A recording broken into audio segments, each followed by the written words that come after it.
the press is very respectful to the president. I think we would all agree. All right. Again, they use no stats at all.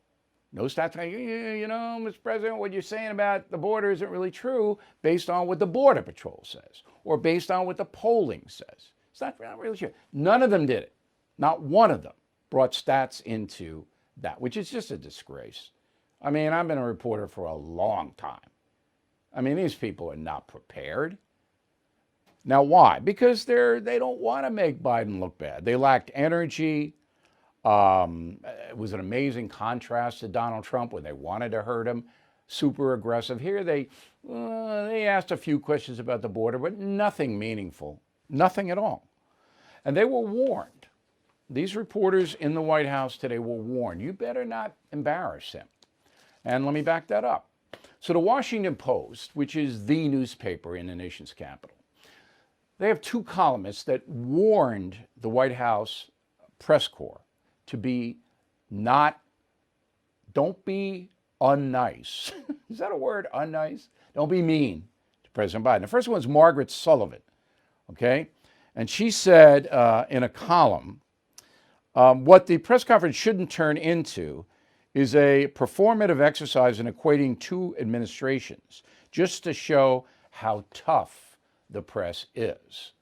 Okay, and that was a real warning from the Washington Post. And then it was backed up by the awful Jennifer Rubin. Oh my God, how bad can you get? So the Washington Post, this is supposedly the paper that chronicles the federal government for everybody else. In the bag, in the tank, always have been. Not always, but in the last decade they have been. All right, now, I wish you guys were here. I wish this was a live audience so you could ask me questions.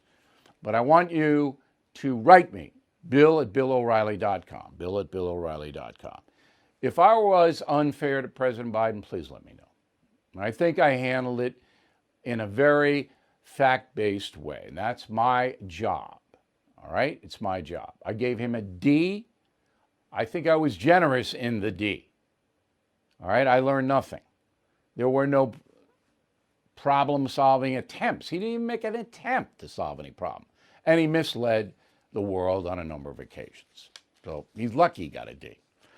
Now, the press, as I said, is ridiculous. And this might have escaped your attention, and I want to read it to you. There's a senior circuit federal judge in Washington, D.C. named Lawrence Silberman. He's 85 years old. He's appointed by President Reagan.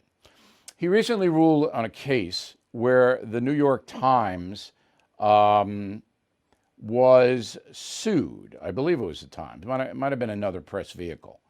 And the judges in the suit ruled that the libel that was alleged against the press wasn't enough. So the people who sued lost. But Silberman dissented.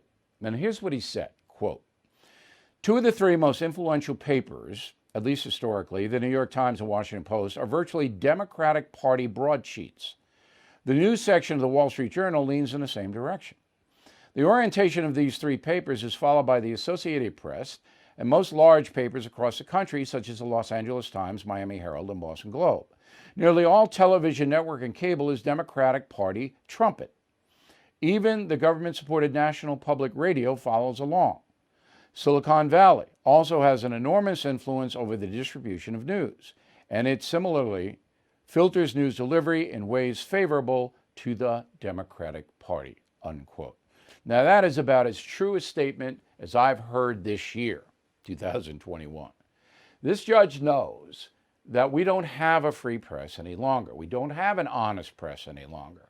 And because we don't, this country is going to suffer dramatically.